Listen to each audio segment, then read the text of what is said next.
Gable Steveson is officially signed to the UFC, and he will be making his debut at UFC 329 on the main card. In this video, I'm going to be going over why I think he will just not pan out in the UFC and professional MMA as a whole, and why he's just a piece of shit that should never have been signed to a major organization such as the UFC. Let's just get right into it. Oh, he's gonna get big here. On the high crotch. To the double.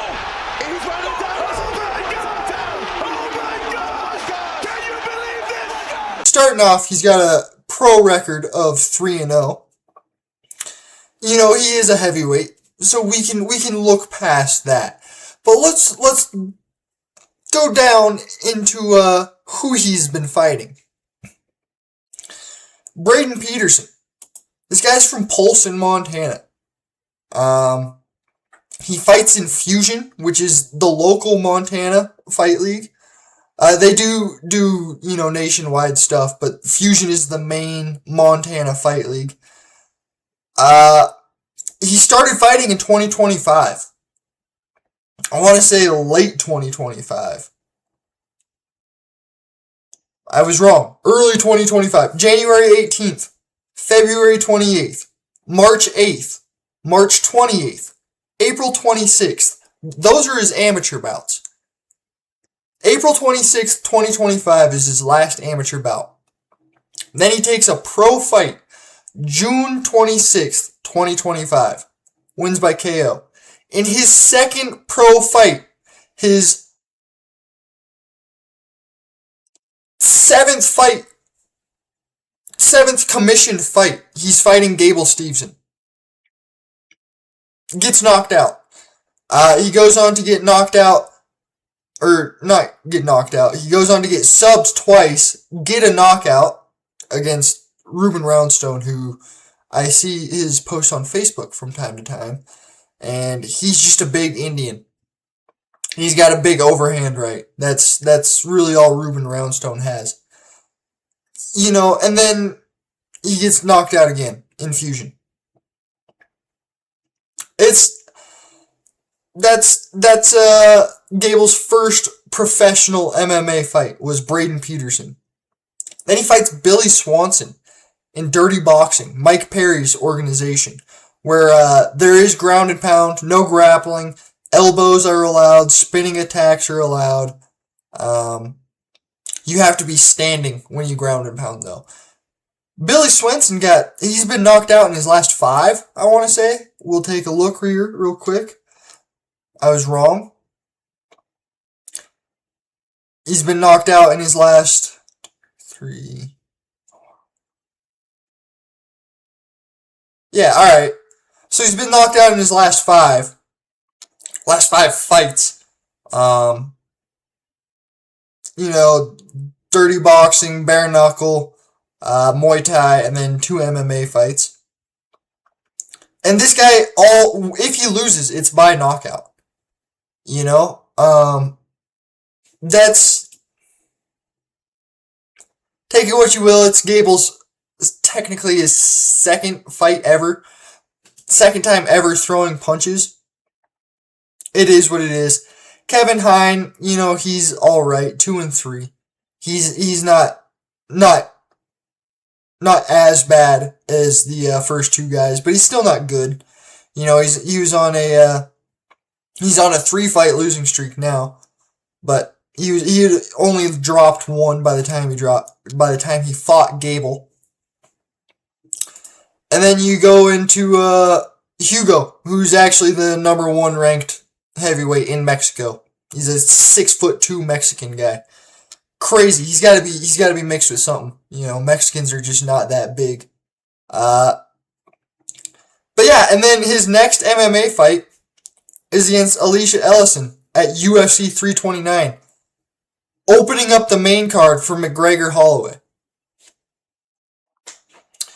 I just don't think he might get the win over Alicia Ellison. He very well could get the win over Alicia Ellison. I just don't think he's going to be a high-ranked guy. if we look at his other professional attempts, I guess, at other sports, such as football, he got drafted he was an undrafted free agent, signed as an undrafted free agent by the Bills, got cut after 2 or 3 months. That's nothing too crazy. He had never played football past 8th grade, I want to say, if ever. So that's, take that with a grain of salt. He did, however, have a little short stint in professional wrestling, trying to be a WWE guy. I just had a competitive drive that I needed to get out. When you have that gap, you can't do both. I was trying to bridge both, and I wasn't giving my 100% to the business. And if I'm not going to give my 100% to the business, then you might as well X me out, because it's already over with. So that's practically how it happened. This is basically him explaining why him and WWE or him and...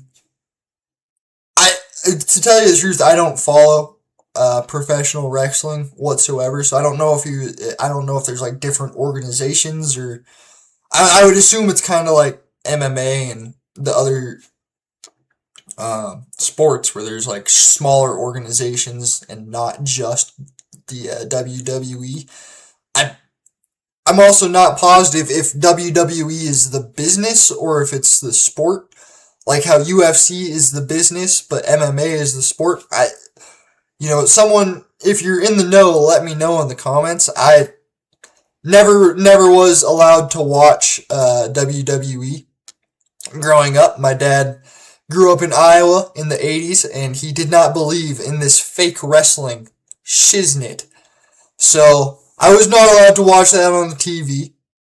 Every now and then we would throw on the Japanese extreme pro wrestling, though, because that's totally different stuff.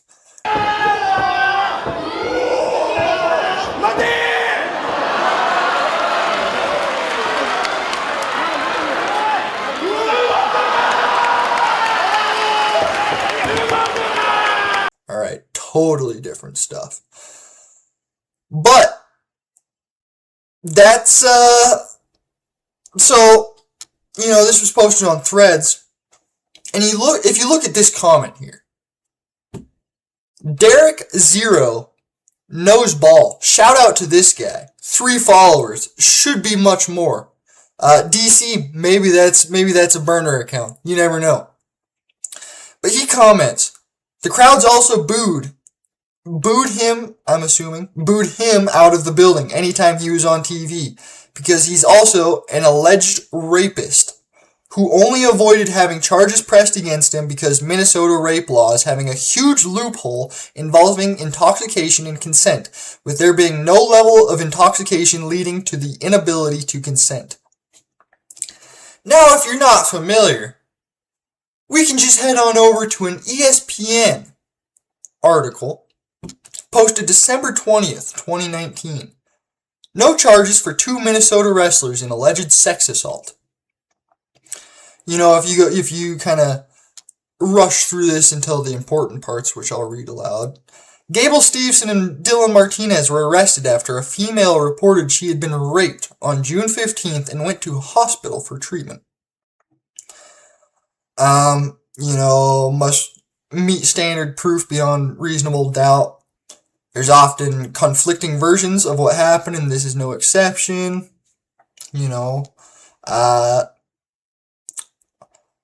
They didn't want to re-victimize the victim, so they didn't put a whole lot of details in their report. However, this is what the important part is here.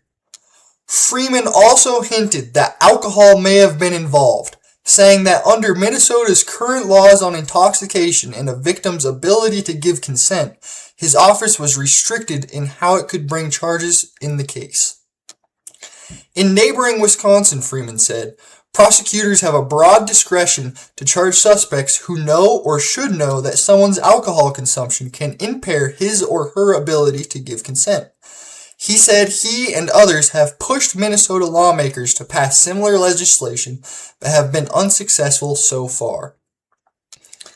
Now, if you're not familiar with the loophole, it would appear, in Minnesota's law, we'll go over to another article. This is not referencing Gable Steveson, actually. It's a different man, Francois Monlou Khalil. Sounds real American.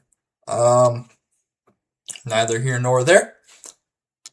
Minnesota Supreme Court throws out rape conviction because intoxicated woman willingly consumed alcohol. This first paragraph explains it. The Minnesota Supreme Court ruled that a person can't be found guilty of sexually assaulting someone who is mentally incapacitated due to intoxication if that person became intoxicated by voluntarily ingesting drugs or alcohol. Now, in my opinion,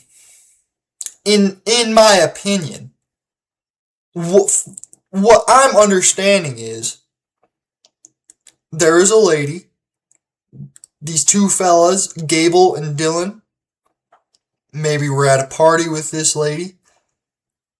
They ended up assaulting her. In my opinion, they ended up assaulting her.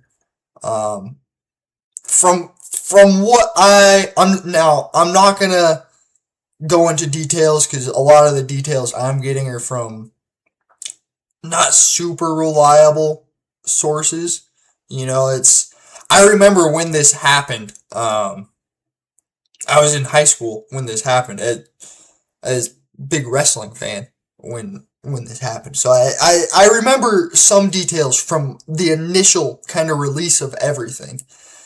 And it sounded like it wasn't coercion. It sounded like it was more of a true hold down and brutalize type deal, which either case is terrible. This guy should not be in the UFC. Now, you could say, oh, that was 2019. You know, that was 6 or 7 years ago, depending on when you're looking at the dates. You know, he might have changed. He might be a different person. Until you see this. Let me swap that down here. We got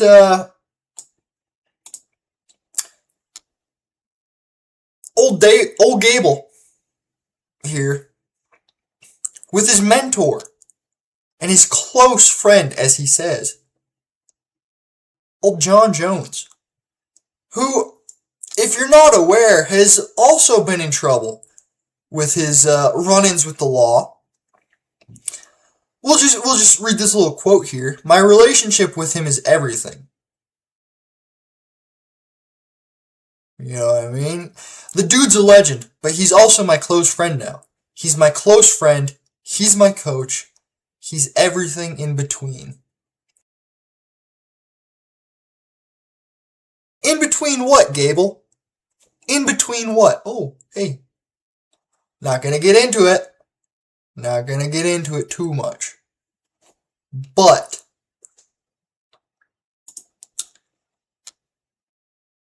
I do not think this guy should be in the UFC. The fact that this guy is in the UFC, being